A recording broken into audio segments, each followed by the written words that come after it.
Kitchen और घर के काम में हम इतना बिजी हो जाते हैं कि कुछ ऐसे काम रहते हैं जिस पे हम ध्यान ही नहीं दे पाते और इसकी वजह से हमारा बहुत बड़ा नुकसान भी हो जाता है। तो आज मैं आपके लिए कुछ ऐसे ही टिप्स लेके आई हूँ जिससे कोई भी नुकसान नहीं होगा। अगर आपका किचन छोटा है और सामान को रखने में प्रॉब्लम होता है तो उसके लिए ये वाला टिप आपको बहुत ही यूज़फुल लगेगा। तो यहाँ पर देखिए, मैंने कुछ कपड़े लिए हैं। ये रोटी रखने का कपड़ा है और किचन टॉवेल है। तो इन सब कपड़ों को मैं कैसे रखती हूँ वो मैं आपको बताती हूँ, क्योंकि इसे ऐसे ही ट्रॉली में रखेंगी तो ये इधर उधर बिखर जाते हैं और ये बहुत ज़्यादा स्पेस भी ले लेते हैं।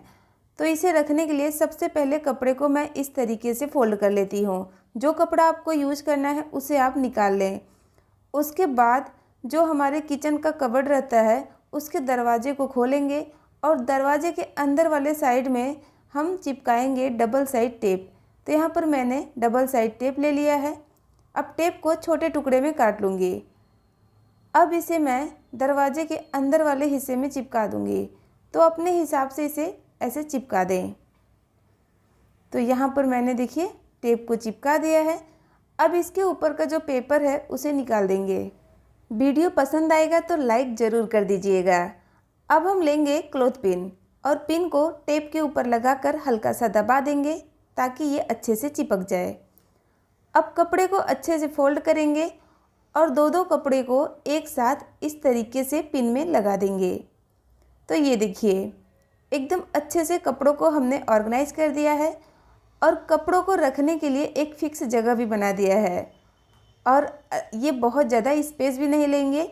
इस दरवाजे का ही हमने यूज कर लिया है।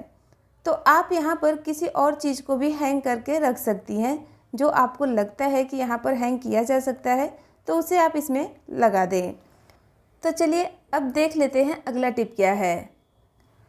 अगर आप अपने अलमीरा में फिनाइल गोली नहीं रखना चाहती हैं कपड़ों के साथ, तो आपको मैं बहुत ही बढ़िया तरीका बताती हूँ जिससे आपको फिनाइल गोली रखने की ज़रूरत भी नहीं पड़ेगी और आपके कपड़ों में कीड़े भी नहीं लगेंगे और किसी प्रकार का कोई बैड स्मेल भी नहीं आएगा। तो उसके लिए हम लेंगे एक टिश्यू पेपर। अब टिश्यू पेपर के ऊपर थोड़ा सा लौंग रखेंगे। तो आप अपने हिसाब से थोड़ा सा लौंग ले लें। 10 से 12 लौंग हमें ले लेना है और उसके बाद इसे टिश्यू पेपर में अच्छे से रैप कर देना है इस तरीके से। और रैप करने के बाद इसे आप चाहे तो थ्रेड से अच्छे से बांध दें या फिर इस तरीके से रबर बैंड लगा दें। अब कपड़े को रखते टाइम 3-4 कपड़े के गैप में लौंग वाली पोटली रख दें। यानी 3-4 कपड़े रखें, उसके बाद लौंग वाली पोटली रखें, फिर से कपड़े रखें, फिर से ये पोटली रख दें। लौंग में बहुत ही स्ट्रॉन्ग खुशबू होती है जिसकी वजह से कपड़े में बिल्कुल भी कीड़े नहीं लगेंगे। इसमें कोई भी बैड स्मेल नहीं आएगा। एकदम नेचुरल तरीका है, आप ट्राई करके देखिएगा। डस्ट पैन का यूज हम करते हैं कचरा उठाने के लिए। अगर इसमें हम गीला कचरा उठाते हैं तो पूरा कचरा इसमें चिपक जाता है और ये गंदा भी हो जाता है। तो इस सूप को हमें बार बार धोना पड़ता है। तो जब भी आप कचरा उठाएं उससे पहले आप इस तरीके का एक पॉलीथीन ले लें और पॉलीथीन के अंदर हमें सूप को डाल देना है। उसके बाद इसे अच्छे से इसमें लगा दें। अब कचरे को इसमें उठा लें, गीला कचरा हो या सूखा कचरा हो। कचरे को आपको हाथ भी नहीं लगाना है। उसके बाद पॉलीथीन को इस तरीके से उल्टा करके निकाल लें। पूरा कचरा सीधा पॉलीथीन में चला जाएगा और जो डस्ट पैन है वो एकदम क्लीन रहेगा, यानी बार बार धोना नहीं पड़ेगा। जब कोई रेसिपी बनाते हैं और बड़े बर्तन में बैटर को छोटे स्पून से घोल देते हैं और स्पून को इस तरीके से बर्तन के किनारे पर रखते हैं तो स्पून फिसल कर बर्तन के तले में चला जाता है। तो ये इसमें नहीं जाए उसके लिए एक रबर बैंड ले लें और स्पून के हैंडल के ऊपर वाले हिस्से में ऐसे रबर बैंड को टाइट लगा दें। अब इसे आप रखेंगी ना तो ये बिल्कुल भी बर्तन के तले में नहीं जाएगा, यानी ये बिल्कुल नहीं फिसलेगा। बर्तन को हिलाएंगी तो भी नहीं ये फिसलेगा। खाना जल्दी बने, गैस की बचत हो, उसके लिए हर कोई प्रेशर कुकर का यूज करता है।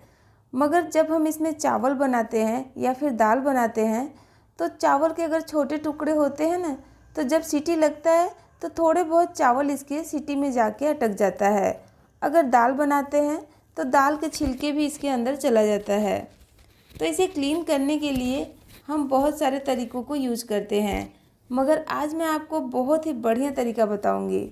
तो उसके लिए हमें लेना है सुई धागा। यहाँ पर मैंने मोटा वाला धागा लिया है क्योंकि ये धागा थोड़ा मजबूत रहता है।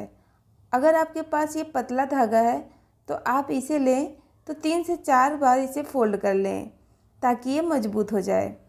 अब यहाँ पर मैंने धागे को सुई में डाल लिया है।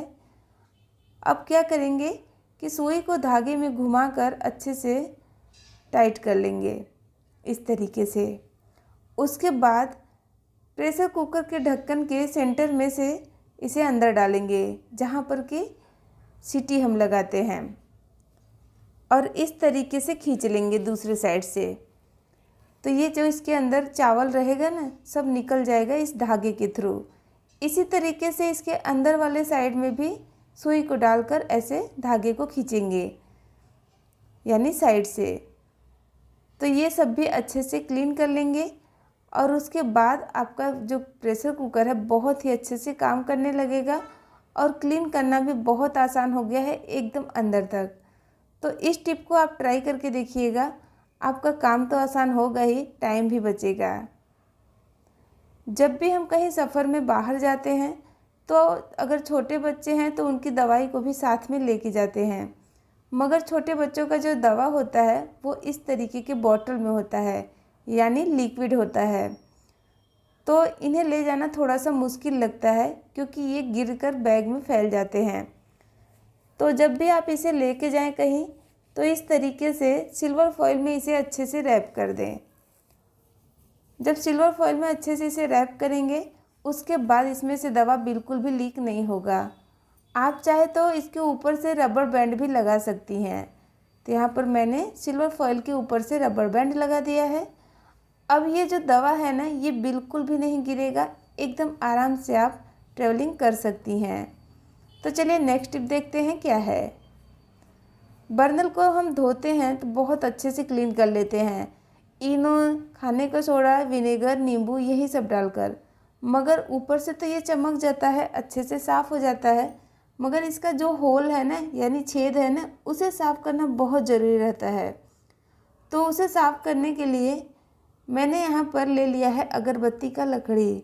जब अगरबत्ती को हम भगवान को लगाते हैं तो जब अगरबत्ती जल जाता है तो थोड़ा सा लकड़ी का हिस्सा नीचे वाला बच जाता है।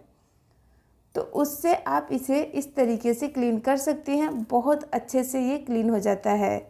जैसे कि टमाटर बैंगन हम भूनते हैं तो उसके छिलके जलकर इसके अंदर जाके चिपक जाते हैं। तो फ्रेंड, उम्मीद करती हूँ वीडियो आपको बहुत ही यूजफुल लगा होगा। वीडियो पसंद आया है तो लाइक कर दीजिएगा।